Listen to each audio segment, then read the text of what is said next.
मनुष्य सदैव जीवन में सुख चाहता है, पर ये सुख ये है क्या? क्या रूप है इस सुख का? मैं बताता हूं। इस सुख के दो रूप होते हैं, बाहरी सुख, आंतरिक सुख। और ये ठीक वैसे होते हैं जैसे हमारे शरीर से जुड़ी ये परछाई और हमारे शरीर के भीतर रह रही ये आत्मा। यदि बात की जाए परछाई की, तो कभी आप देखिए सायंकाल में, प्रातः काल में ये परछाई लंबी होती जाती है। जैसे ही सूर्य सर के ऊपर आ जाता है, ताप बढ़ जाता है, ये छोटी हो जाती है। और जैसे ही अंधकार आ जाता है, ये परछाई आपका साथ ही छोड़ देती है। ऐसा ही होता है बाहरी सुख। यदि बात की जाए हमारे शरीर के भीतर रह रही इस आत्मा की, तो ये कभी हमारा साथ नहीं छोड़ती, सदैव हमारे साथ जुड़ी होती है। ऐसा ही होता है आंतरिक सुख, ये सदैव हमारे साथ रहता है। आंतरिक सुख किसी की सेवा का, आंतरिक सुख किसी की सहायता का, आंतरिक सुख प्रेम का, ये कभी साथ नहीं छोड़ता। वही बाहरी सुख, जब तक आपके पास संपन्नता है, कुछ लोग हैं, कुछ सुविधाएं हैं, ये बाहरी सुख आपके साथ रहेगा। संपन्नता चली गई, लोग चले गए, सुविधाएं चली गई, बाहरी सुख भी चला जाएगा। मनुष्य कई प्रकार के मनोरथ करता है, इच्छाएं करता है, अभिलाषाएं करता है, कामनाएं करता है, स्वप्न देखता है, चाहता है वो सफल हो, उसे संपन्नता मिले, और अंततः निराश हो जाता है क्योंकि ये सब नहीं होता। अब एक छोटा सा उदाहरण देता हूं। वन का राजा किसे कहा जाता है? सिंह। अब सिंह वन का राजा, इसलिए मृग उसके पास आकर ये तो नहीं कहता कि आप तो वन के राजा हैं, आप मुझे मार दीजिए, आप मुझे खा जाइए और अपनी भूख को मिटा दीजिए। ऐसा तो नहीं होता। भले ही सिंह वन का राजा हो, उसे भी परिश्रम करना पड़ता है, तब जाके उसकी भूख मिटती है।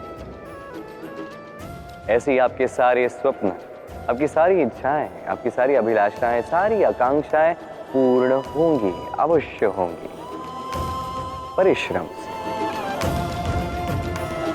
केवल सोचने से नहीं। तो आप भी जीवन में परिश्रम कीजिए, अपने सारे स्वप्न पूर्ण कीजिए। क्या आप कभी किसी ऊंचे पर्वत के शिखर तक पहुंचे? यदि आप पहुंचे हैं या यदि आप किसी ऊंचे पर्वत पर जाएंगे, तो ध्यान से देखिए। जैसे जैसे आप ऊपर जाते हैं, वैसे वैसे सर्वप्रथम सारी वनस्पतियां लुप्त होने लगती हैं। तत्पश्चात सारे पेड़ पौधे, पशु पक्षी सभी लुप्त होने लगते हैं। अंततः शिखर पर रह जाती है केवल शांति, एकांत। अब मनुष्य के साथ भी यही होता है। मनुष्य जब आत्मविकास की ओर बढ़ने लगता है, अपने जीवन के शिखर पर पहुंचना चाहता है, तब उसे एकांत की आवश्यकता होती है और उसे साथ छोड़ना ही होता है अपनी सुख सुविधाओं का, अपनी संपत्ति का, अपनी समृद्धि का, अपनी सुंदरता का।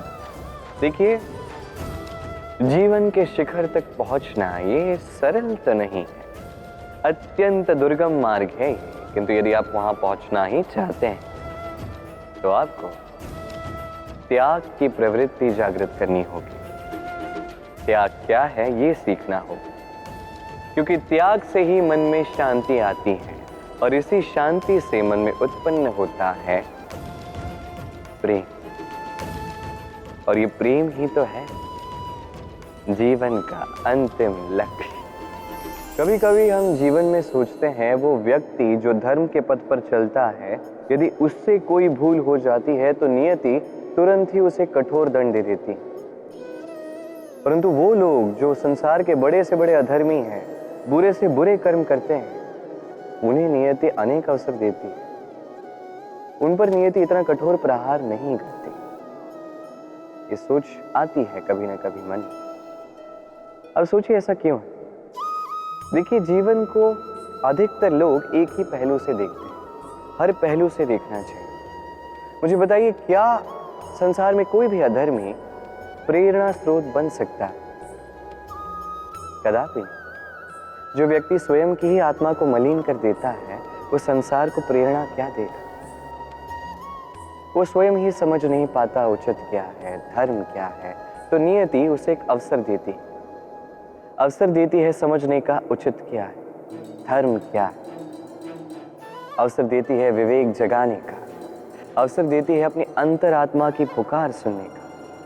जब ये भी नहीं होता तो नियति के पास एक अंतिम विकल्प शेष रह जाता है, और वो है महाविनाश।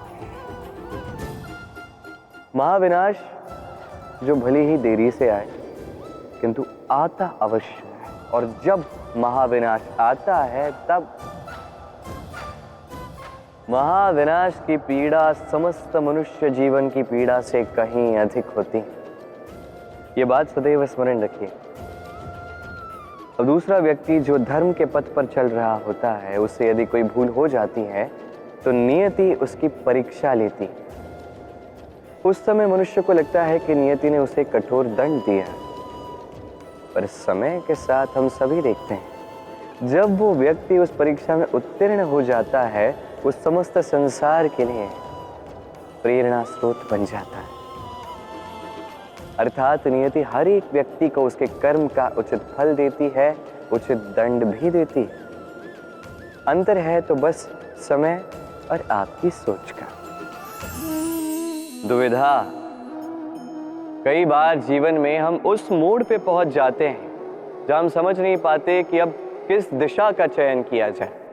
कभी यहां जाना उचित लगता है, कभी यहां जाना उचित लगता है, कभी दोनों मार्ग पर आगे बढ़ना आवश्यक लगता है, किंतु वो तो हो नहीं सकता। तो कभी कभी ऐसा भी लगता है कि कदाचित यहीं रुक जाना उचित है, कहीं ना जाना ही उचित है। अब इसी को तो दुविधा कहते हैं। संसार में ऐसी कोई दुविधा नहीं जिसका समाधान ना हो। ये दुविधा स्वाभाविक है, और आपकी इस दुविधा को थोड़ा सरल बना देता।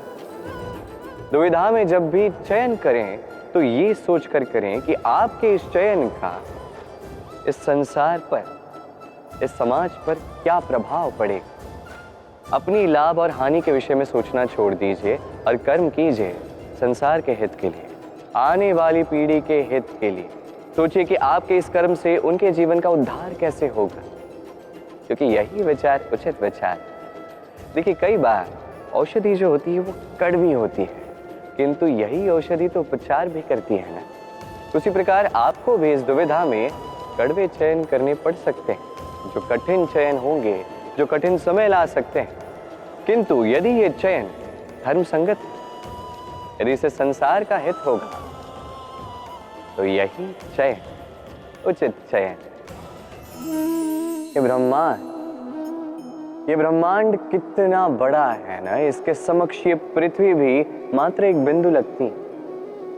अब इसी पृथ्वी पर हम कौन है, हमारा आकार क्या है, हमारा अस्तित्व ही क्या है। जब हम ऐसे सोचते हैं तो लगता है कि हम कुछ है ही नहीं। अब जब हम कुछ है ही नहीं तो हमें चिंता किस बात की है, भय किस बात का है, किससे भयभीत होते हैं। कौन है जो हमें मार सकता है, कौन है जो जन्म दे सकता है, जबकि आत्मा ना कभी जन्म लेती है ना ही कभी मरती। आत्मा बस शरीर बदलती। आप, मैं, हम सभी ये शरीर नहीं, हम आत्मा है जो परमात्मा का परम अंग है। इसलिए स्मरण रखिए, आपको बाहर नहीं देखना, स्वयं में देखना है। यहाँ झांकना है, आत्मा को पहचानना है। क्लेश, भय, चिंता, इससे स्वयं को दूर कीजिए, आप पहचान जाएंगे परमात्मा कौन। तो आइए और मेरे साथ प्रेम से कहिए, राधे राधे। राधा कृष्ण कृष्ण कृष्ण।